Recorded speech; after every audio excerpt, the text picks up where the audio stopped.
Assalamualaikum warahmatullahi wabarakatuh. Alhamdulillah rabbil alamin. Wabihi nasta'inu ala umuri dunya waddin. Assalatu wassalamu ala ashrafil anbiya'i wal mursalin wa ala alihi wa sahbihi wa man tabi'ahuda ila yaumiddin. A'udzu billahi minasyaitonir rajim. Bismillahirrahmanirrahim. الصابرين والصادقين والقانتين والمنفقين والمستغفرين بالأسحار.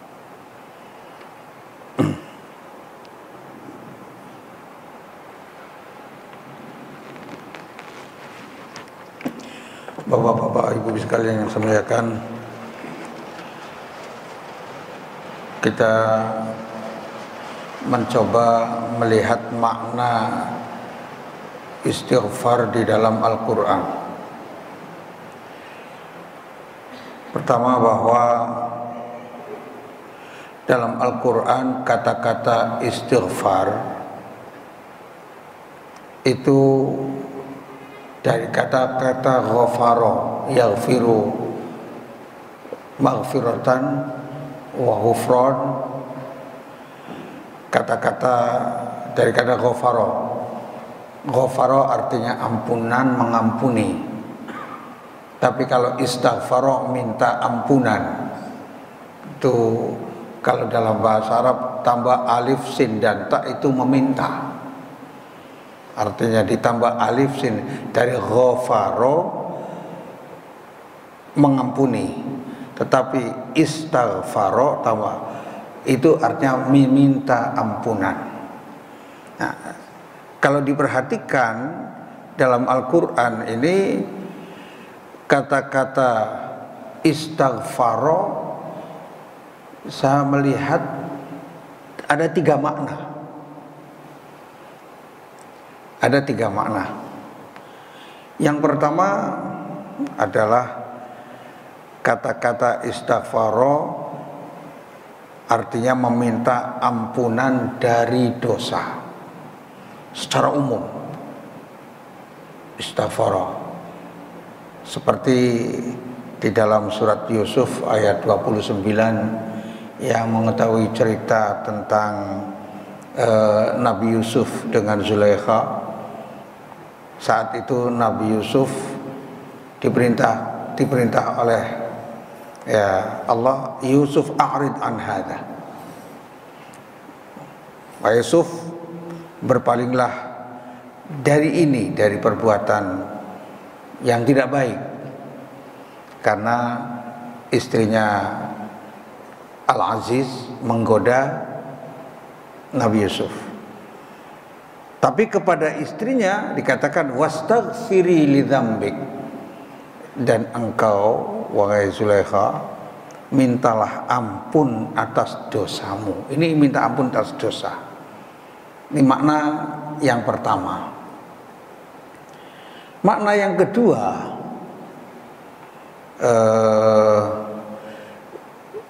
istighfar yastaghfiru punya makna mohon ampun dari kesyirikan. Ini dari dosa besar kesyirikan. Kalau tadi dosa biasa dari godaan-godaan, kalau dari kesyirikan dosa besar seperti banyak kali ya dalam Al-Quran, faqultu astaghfiru rabbakum innahu kana ghafara. Istaghfiru, ketika Nabi Nuh berbicara kepada kaumnya, istaghfiru rabbakum artinya kamu sekalian minta ampunlah dari kesyirikan yang kamu lakukan. Karena kaumnya Nabi Nuh yang tidak beriman itu semuanya syirik, kafir. Ada juga sih dalam ayat-ayat yang lain, seperti dalam surat Hud ayat 50 ayat 90 disebutkan wastaghfiru rabbakum tsumma tubu ilaihi inna rabbi rahimun wadud. Kata-kata istaghfiru rabbakum juga punya makna, karena Nabi Hud berbicara kepada kaumnya yang kafir, yang musyrik. Istaghfiru rabbakum, mintalah ampun kepada Tuhan kamu sekalian, tsumma tubu ilaihi, kemudian bertobatlah kepadanya. Itu makna kedua dalam Al-Quran. Yang pertama minta ampun dari dosa secara umum, yang ketiga minta ampun dari kesyirikan. Tapi juga ada istighfar itu dalam Al-Quran punya makna sholat. Seperti ayat yang sering dibaca dari surat Az-Zariyat, ya, wabil asharihum yastaghfirun. Kata-kata wabil asharihum yastaghfirun, para ulama mengatakan bahwa kata-kata itu al-istighfar di waktu sahur, yang dia maksud adalah sholat tahajud. Mereka yang sholat saat waktu sahur. Wal mustaghfirina bil ashar juga maksudnya punya makna al-mustaghfirina bil ashar, orang-orang yang melakukan sholat pada saat ya sepertiga malam terakhir. Itu maknanya. Dari sisi makna dalam Al-Quran, kata-kata istighfar itu yang saya dapatkan, 3 itu.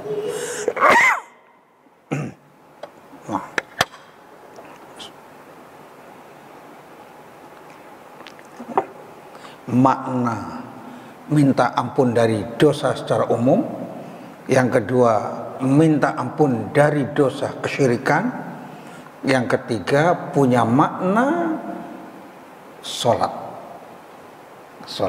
tahajud, sholat malam, tapi sholat secara umum.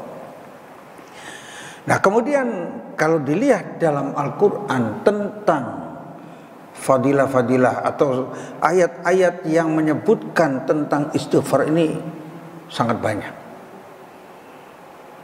Karena kita ini sebetulnya sangat membutuhkan ampunan. Karena ampunan itu syarat untuk masuk surga. Sebelum diampuni akan mencicipi neraka, na'udzubillah min dzalik. Maka urutan-urutan yang ada di dalam Al-Quran itu ampunan dulu, baru surga. Maka harus serius minta ampunan. Kalau ada utang yang belum dibayar, tahan dulu sebelum dibayar.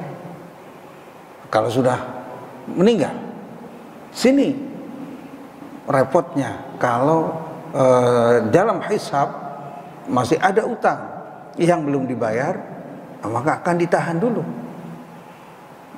Dan ketika Kirkiroh meninggal dalam perang, dalam jihad,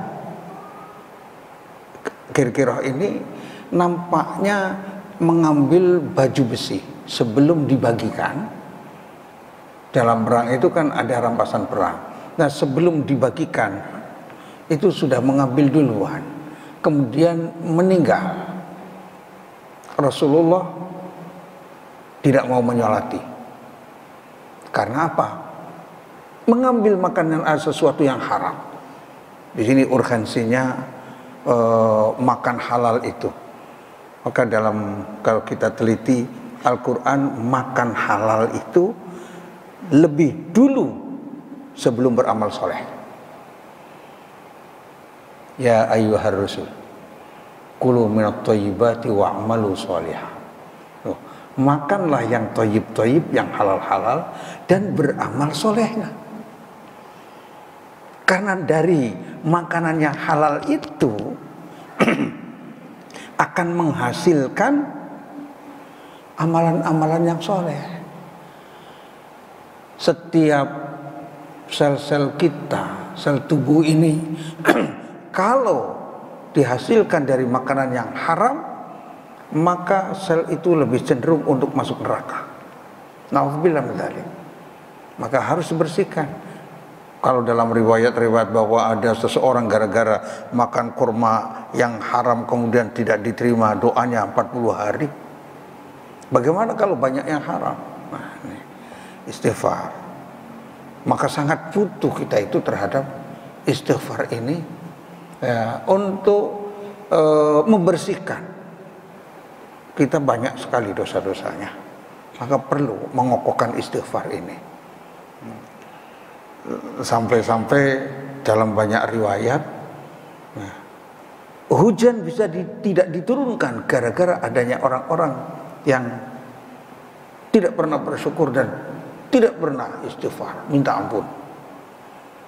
Sudah diberi nikmat yang banyak tapi kemudian tidak istighfar. Maka di dalam Al-Quran, maghfirah, ampunan itu lebih dulu daripada masuk surga. Untaiannya banyak ya, seperti yang bapak-bapak hafal di dalam surat Ali Imran ayat 133, wasari'u ila maghfiratim mir rabbikum wa jannah. Bersegeralah kamu sekalian menuju ampunan Rabbmu dan menuju surga.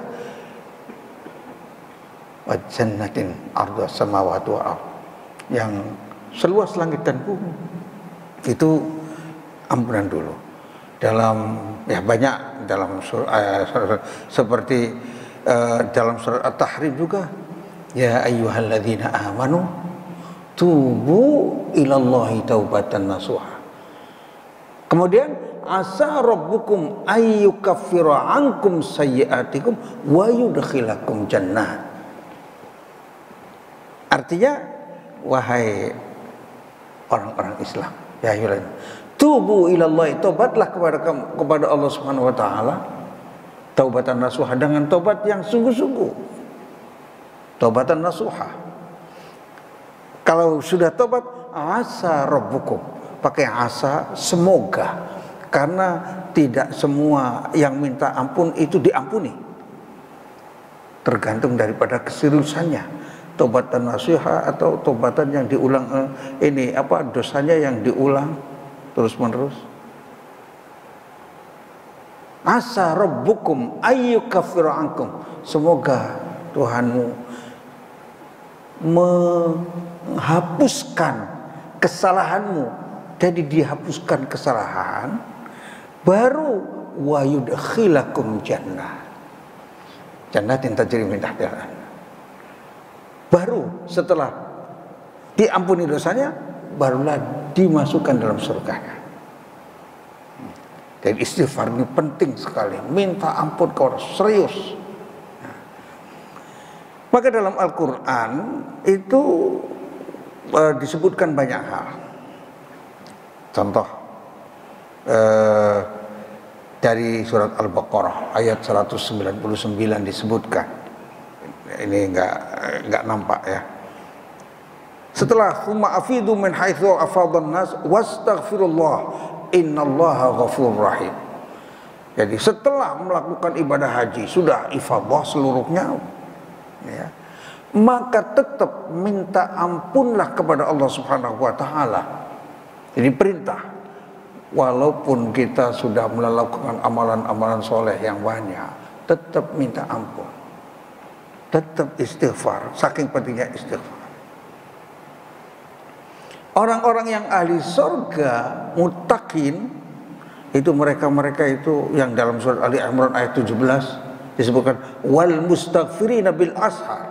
Di antara orang-orang yang mendapatkan surga, dijanjikan surga, diampuni dosanya, itu orang-orang yang mereka minta ampun waktu sahur. Kalau sholat itu sudah jelas banyak sekali minta ampunnya. Ya, dalam sholat itu banyak sekali minta ampunnya. Antara duduk ketika sujud dan duduk antara dua sujud itu banyak minta ampun. Sampai sujud banyak minta ampun. Dalam doa-doa, apalagi dalam bacaan ayat-ayat Al-Qur'annya, kemudian kalau membaca ayat-ayat tentang surga, tentang neraka, ketika tentang surga kita meminta, ketika tentang neraka kita berlindung diri kepada Allah dari neraka, ketika ada ayat tentang hisab kita minta hisabnya dimudahkan. Maka ketika kita mendengarkan ya ayat-ayat di situ, Masya Allah, sebenarnya banyak sekali minta ampunan kepada Allah Subhanahu Wa Taala. Orang yang istighfar itu memang cirinya orang-orang muttaqin. Kalau di dalam surat Ali Imran ayat 135 bahwa mungkin di setting di sini disebutkan bahwa ciri orang-orang yang bertakwa yang ahli surga adalah walladzina idza fa'alu fahishatan aw zalamu anfusahum dzakarullah, yaitu orang-orang yang ketika terjerumus pada suatu dosa, satu kekejian, atau menzalimi diri. Siapa yang tidak menzalimi diri kita? Kita ini sering menzalimi diri kita. Waktu adalah nikmat yang paling besar dari Allah, sehingga dengan nikmat waktu kita bisa sholat, bisa mencari nafkah, bisa beribadah, bisa itu sering kita sia-siakan. Itu kan menzalimi diri. Siapa yang tidak menzalimi diri? Tetapi kata Al-Quran, walladzina idza fa'alu fahishatan aw zalamu anfusahum dzakarullah. Orang ahli surga bukan tidak pernah berdosa. Ketika berdosa langsung ingat Allah. Ketika menzalimi diri langsung ingat Allah, dzakarullah. Bukan sekedar ingat Allah. Fastaghfaru lidzunubihim. Kemudian meminta ampun atas dosa-dosa mereka. Ciri ya. Karena hanya yang memberikan ampun itu Allah. Wa may yaghfiru dzunuba illallah. Siapa lagi yang mengampuni dosa? Hanya Allah. Tapi memang syaratnya orang yang bertakwa ketika melakukan dosa tidak berulang-ulang. Walam yusirru ala ma fa'alu. Tidak terus-menerus atas perbuatan dosanya itu. Jadi ketika terjerumus atau tergelincir pada dosa, ingat Allah, langsung minta ampun dan tidak mengulangi lagi. Sedangkan kalau kebiasaan terus-menerus, nah itu kita serahkan kepada Allah. Kita harus betul-betul ya mengingat bahwa ampunan itu hanya dengan kehendak Allah. Siapa yang dikehendaki diampuni, enggak dikehendaki ya enggak diampuni. Ya, yaghfiru liman yasha. Dialah Allah yang mengampuni siapa yang dikehendakinya. Itu dalam surat Ali Imran, bahwa diantara itu ciri orang muttaqin ahli surga. Kalau kita ya sebagai mukmin ingin mencari surga, ya tidak seharusnya adalah terus-menerus untuk bisa mengamalkan ini. Dalam ayat yang lain,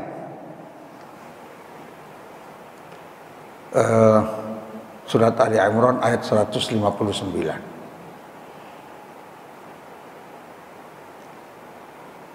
fabima rahmatin minallahi lintalahu.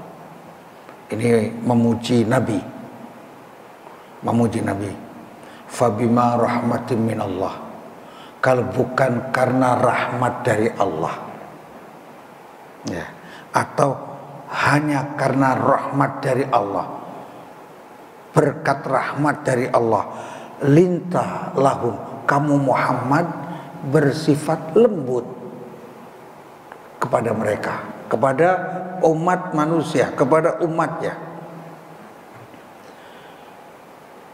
Dikatakan walau kunta faddan, kalau kamu keras, kasar, ghalidhal qalbi, keras hati, lang faddu min haulik, niscaya mereka akan lari dari kamu. Ini memang dalam dakwah perlu lembut, ya, perlu mengajak penuh, karena ya dengan kata-kata yang indah. Kalau kamu kasar dan keras hati, lan faddu akan lari darimu. Itu pun menjadi metode dakwahnya Nabi agar diterima dakwah ini, selain menggunakan maaf menjadi metode, gampang memaafkan orang lain. Ya, kita mengajak, kemudian ada yang menolak, kita maafkan. Apalagi kita sebagai kepala keluarga, dengan istri kita, anak kita, ya sampai dengan turunannya, itu gampang. Kalau karena kita ini dai, maka perlu banyak memaafkan. Fa'fu anhum, banyak memaafkan. Wastaghfir lahum, dan mintakan ampun untuk mereka. Itu dakwah. Jadi kalau dalam berdakwah kita mendapatkan kesulitan atau tidak diterima dakwah kita, ada yang nolak, tetap bagaimana bisa memintakan ampun untuk mereka. Itu cara Nabi, kan indah. Ya Allah, ampunilah mereka, mereka tidak mengerti. Ya. Allahumma hdi qaumi fa innahum la ya'lamun. Ya Allah, berikanlah petunjuk mereka, karena mereka itu tidak tahu menolak dakwah ini. Wastaghfir lahum, ini kaitan dengan wastaghfir lahumnya. Artinya orang yang banyak memintakan ampunan untuk orang lain, itu menjadi orang yang akan sukses di dalam berdakwah. Sehingga bapak-bapak, ibu sekalian, ya umpama di sekeliling kita masih banyak orang yang belum berjamaah, jangan dijauhi. Masih banyak orang yang belum bisa ngaji, jangan dijauhi. Tetap minta, ya Allah, alangkah indahnya kalau semua yang ada di sekeliling kita ini bisa ngaji, ya, bisa berjamaah. Itu kalau semakin banyak yang berdoa seperti itu, semakin hebat dakwah ini. Yang repotnya kita ini kan banyak yang egois, suka doa untuk diri sendiri melulu. Ingin bangsanya baik, doanya untuk diri sendiri melulu. Untuk bangsanya jarang didoakan, untuk negerinya jarang didoakan. Coba kalau semuanya umat Islam yang lebih dari 200 juta di Indonesia mengangkat tangan pada waktu sepertiga malam terakhir, meminta agar negeri ini aman, Allah akan membukakan. Tapi permasalahannya, nah itu, ya Bapak Ibu tahu sendirilah, ya karena kita ini tidak banyak mendoakan. Yang banyak orang-orang egois, dirinya sendiri, kelompoknya, ya. Bahkan kalau seandainya akan terancam dirinya, bisa mencelakakan orang lain. Na'udzubillah. Padahal kalau melihat ayat-ayat ini indah sekali. Islam itu memang agama yang sangat indah. Ya. Berikutnya, ya, sebab kita ini tidak dituntut untuk bisa memberikan petunjuk manusia, tidak dituntut. Rasulullah yang memiliki mukjizat, didukung oleh Allah, bersih segala-galanya perilakunya, tidak bisa memberi petunjuk orang lain. Pamannya sendiri saja tidak bisa. Nah kita ini hanya cuma disuruh menyampaikan. Ngapain marah-marah? So Allah kalau ingin menjadikan orang seluruh dunia ini masuk Islam seluruhnya, gampang. Gampang sekali. Tapi kitanya nggak banyak berperan nantinya. Kalau nggak banyak berperan, tidak ada dinamika, otaknya nggak maju. Tetapi ketika orang-orang yang tidak mau menerima dakwah itu banyak sekali, ya tipu dayanya, umat Islam ini kan harus lebih cerdas, lebih indah di dalam menghadapi seperti itu. Ya bayangkan pamannya sendiri kan, ya sampai ya, innaka la tahdi man ahbabta, engkau enggak bisa memberikan petunjuk orang yang kau cintai, walakin Allah yahdi man yasha. Mau model kita, maka kita itu cuma ngajak. Ketika pengajian seperti ini, ngajak, ayo baca istighfar. Nanti yang istighfar yang mengamalkan nggak banyak. Padahal kalau ingin kaya, ingin mendapatkan rezeki yang banyak, kalau ingin anak cucunya soleh-soleh, sehat-sehat, banyak istighfar. Tidak pernah melupakan istighfar. Ini ayat dalam surat Ali Imran. Banyak sekali ayat-ayatnya kaitan dengan berperintah untuk istighfar. Dan ternyata Rasulullah SAW ya, diperintah untuk memintakan ampun kepada mereka. Tetapi bukan memintakan ampun kepada orang yang sudah jelas-jelas kafir. Nah, itu beda. Nah, memintakan itu kalau hanya mendoakan biasa saja. Kalau kepada yang kafir masalah lain. Jadi kita kan berdakwah untuk bagaimana umat Islam ini supaya jauh lebih baik, lebih dekat dengan Allah. Ya, dalam berekonomi ngikuti syariah, dalam perbankannya ikuti syariah, dalam asuransinya ikuti yang syariah, dan lebih dekat dengan syariah. Itu kan ngajak. Tapi kalau kemudian kita mengajak dan tidak mau, sudah, ya Allah, mudah-mudahan mereka diberikan jalan keluar yang terbaik. Ya Allah, mudah-mudahan mereka dibimbing Engkau menuju kepada husnul khotimah. Jangan kemudian bahasanya melaknat. Di dalam surat An-Nisa juga begitu banyak ya ciri-ciri bagaimana istighfar itu ataupun memberikan maaf sebagai metode dakwah. Fa'fu anhum wastaghfir lahum. Ya. Khudil afwa wa'mur bil urfi. Ya. Jadikanlah maaf itu untuk berdakwah.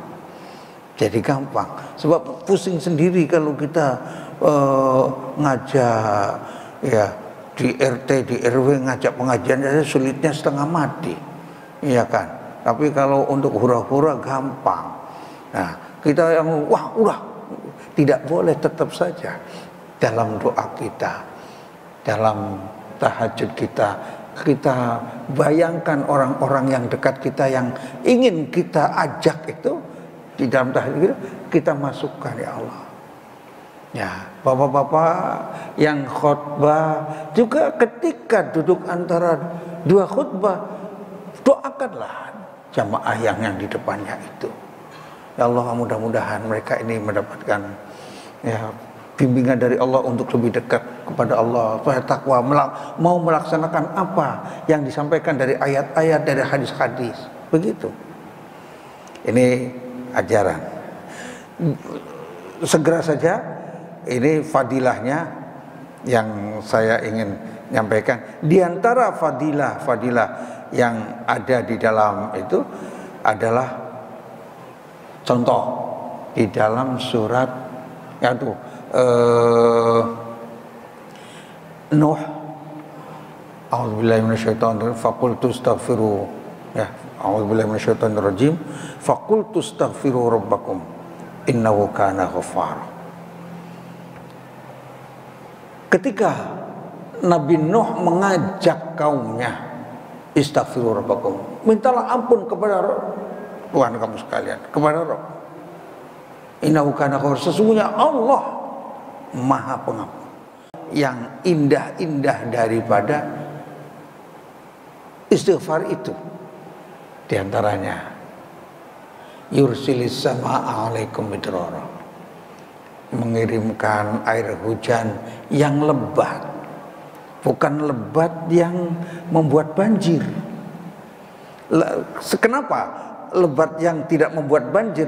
Karena ayat berikutnya itu menunjukkan bahwa itu hujan lebat yang membuat mereka cukup kehidupannya, anak cucunya soleh-soleha, ya, taman-tamannya bagus, tumbuh-tumbuhannya luar biasa. Itu dengan istighfar. Maka katanya yursilis sama alaikum midrara, maka Allah pasti akan menurunkan hujan dari langit yang lebat.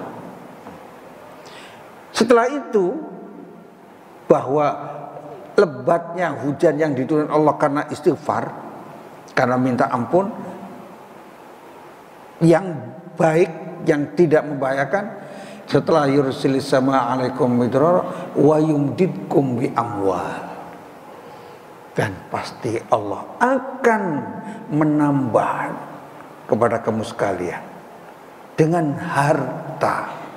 Kalau banjir kan menghabiskan harta, artinya hujan lebat yang membuat aman, yang membuat anak cucu sehat-sehat, karena air hujannya menumbuhkan tumbuhan yang dari tumbuhan itu kemudian dimakan oleh manusia, oleh binatang-binatang ternak yang kemudian digunakan oleh manusia.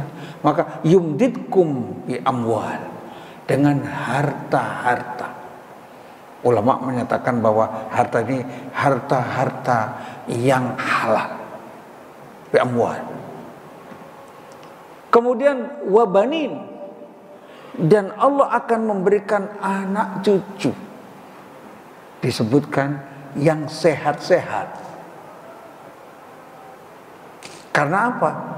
Hujannya cukup, maka kemudian buah-buahannya banyak, tumbuhannya banyak, sehingga binatang-binatangnya juga, kambingnya, peternak-peternaknya, semuanya itu seger-seger baik-baik ketika cukup hujannya. Bi amwali wa banin. Diteruskan dengan istighfar. Di antara fadilah istighfar. Kemudian apa? Masya Allah. Wa yaj'al lakum jannah.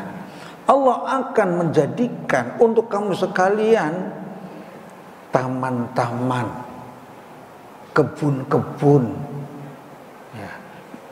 Dikatakan yang penuh dengan pepohonan. Kalau dikaitkan dengan ayat-ayat yang lain, jadi ternyata Al-Quran ini cara untuk mengajak orang dekat dengan Allah, cara untuk bersyukur, cara untuk beriman adalah dengan menyampaikan berbagai macam rizki yang diberikan Allah kepada manusia. Coba kalau Bapak Ibu hafal surat An-Naba saja. Amma yatasaaluna 'anil nabiyil 'azim alladzi fi mukhim. Kalla sa'alamun fi makan. Alam naj'alil arda mihada. Bukankah Allah sudah menjadikan bumi ini sebagai hamparan? Karena sebagai hamparan bisa ditanami, bisa untuk mencari nafkah dengan enak. Coba kalau semuanya itu ke gunung-gunung seluruhnya, itu wal jibala autada, Allah menjadikannya gunung-gunung itu sebagai pasak-pasak. Kalau nggak ada gunung-gunung, semua rata semua. Bisa dibayangkan, Pak. Air laut masuk ke semuanya, asin semuanya. Justru karena ada gunung, ketika ada angin sampai ke atas di gunung, kemudian jadi dingin, kemudian membawa titik-titik air, kemudian menurunkan hujan. Hujannya dari atas dialirkan melalui sungai-sungai yang akhirnya bisa terus ya volume air tawarnya banyak sehingga air lautnya tidak masuk. Makanya yang pinggir-pinggir laut itu ya air laut bisa menjadikan asin sekitarnya. Nah, kalau nggak ada gunung, maka negara yang jarang gunungnya itu jarang hujan. Itu contoh. Tapi setelah itu, setelah dijadikannya ada malam, dijadikan malam untuk tempat istirahat, jadikannya siang untuk mencari nafkah, terus banyak sekali diturunkannya hujan, ya. Minal mu'surati ma'an sajjaja linukhrija bihi nabata. Itu dijelaskan itu. Kemudian baru ancaman-ancaman dan untuk berbuat baik. Kalau tidak diancam, kalau yang baik diberikan janji. Inna jahannama kanat mirsada lit-taghina ma'aba labithina fiha aqaba. Itu menjelaskan tentang bagaimana manusia-manusia yang kufur terhadap nikmat Allah yang sangat banyak tadi disebutkan berada di jahanam aqaba, berabad-abad. Ya, abadnya akhirat berbeda dengan abad di dunia. Satu hari itu banyak ulama pada fi yaumin kana miqdaru alfasana.